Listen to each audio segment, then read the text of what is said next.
Здравейте отново, приятели, с поредния епизод на онлайн предаването в добавеното време. Както знаете, винаги си говорим за представянето на ЦСК и в стечение на обстоятелствата днешния епизод ще бъде обзор на представянето на отбора за сезон 2023-2024. Както почти всички знаем, ЦСК завърши сезона на трето място, за жалост на всички червени привърженици, и се наложи да играе бараж за участие в европейските турнири. Там се паднахме, както знаете, с отбора на ЦСК 1948 и ЦСК загуби мача с 2-0. Това означава, че армейците няма да играят в европейските турнири от сезон 2024-2025 и няма да влязат тези средства, които евентуално щяха да вземе отбора за спечелени двубои и точки. Това е, може би, един от най-трудните епизоди, които се налага на всеки един фен да прави, който се занимава с анализи и с статистики. Като цяло ЦСК тръгна, знаеме, много лошо старта на сезона с колебливи мачове, много равенства и допуснати неочаквани загуби от по-слаби отбори. След това отбора на Нестор Ел Маестро набра скорост. Всъщност Нестор Ел Маестро пое отбора след някъде около четвърти-пети матч след началото на сезона. Преди това го водеше предишния треньор. И отбора все пак набра скорост. До последно гонеше Лудогорец, но както по традиция някъде около месеците март-април, след подновяването на сезона, след зимната пауза, започнаха колебливите резултати и логичното се стигна. През по-голямата част от сезона Черно море дори в началото водеше пред ЦСК по точки.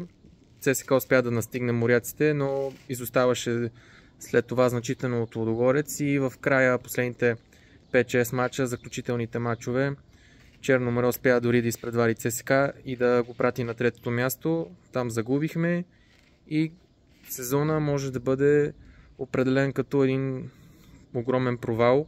Поне откакто аз следя ЦСКА в последните близо 10 години, от 2016. Това е, може би, един от най-слабите сезони на армейците. Въпреки че съм вече в историята от 2016 насам, ЦСКА е завършил два пъти на трето място и сега за трети път. Те не успяха да се класират за Европа и това до голяма степен е едно от най-големите разочарования на червената общност, въпреки добрите мачове срещу Левски в последните две издания. Горчилката е много голяма и червения фен със сигурност ще иска бързо да забрави случилото се през този сезон. От тук насетне знаем, ЦСКА ще има нови собственици, които все още не са оповестени, не се знае нищо около тази тема. Новият треньор беше обявен. Това не знам дали има голямо значение за развитието на ЦСКА, защото знаем, че треньорския пост в червения клуб е една от най-несигурните позиции въобще, може би, в България като работно място, и в хода на сезона се сменят обикновено по 2-3 пъти треньорите на отбора. Така че не очаквам да има голяма промяна и след може би 2-3 несигурни резултата този треньор най-вероятно и той ще бъде освободен. Но затова не искам да коментирам. Бих желал да се фокусирам глобално върху бъдещето на ЦСКА след този нулев сезон, така да го наречем. След като ЦСКА няма да играе в евротурнирите, пълното внимание на отбора ще бъде насочено в вътрешното първенство и представянето в турнира за Купата на България. Там знаете, че той се води като второстепенна задача за клуб като ЦСКА. Обикновено основно погледите са насочени върху резултатите в първенството, но всичко зависи от това как ЦСКА ще се представя от новите решения в клуба на новите собственици. Вече имаме едно от тях, новият треньор вече е обявен.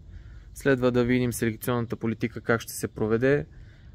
Там не очаквам да има големи съществени промени в политиката спрямо предишното управление.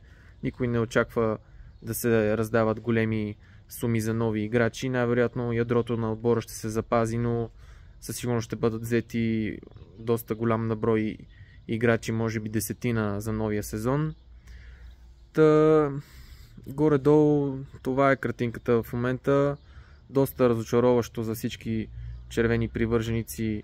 Доста разочароващ край на изминалия сезон. Горчилката трябва да бъде изпита и може би най-важното нещо, което се случи, то се случи още преди завършика на последния сезон, но се смени това ръководство и феновете се надяват, като обобщение да кажем, феновете се надяват наистина да се промени подхода на цялото ръководене на клуба от тук натам и да не се повтарят вече тези грешки, които 9-8 години ги гледахме с повторяемост всеки сезон.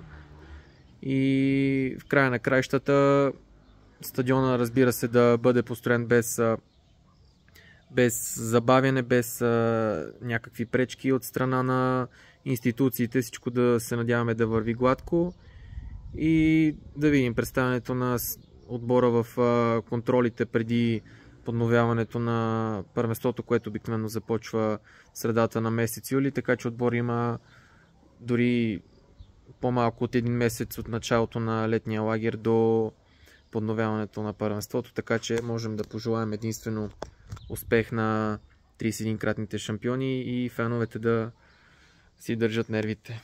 Това беше от мен. Чао и до скоро!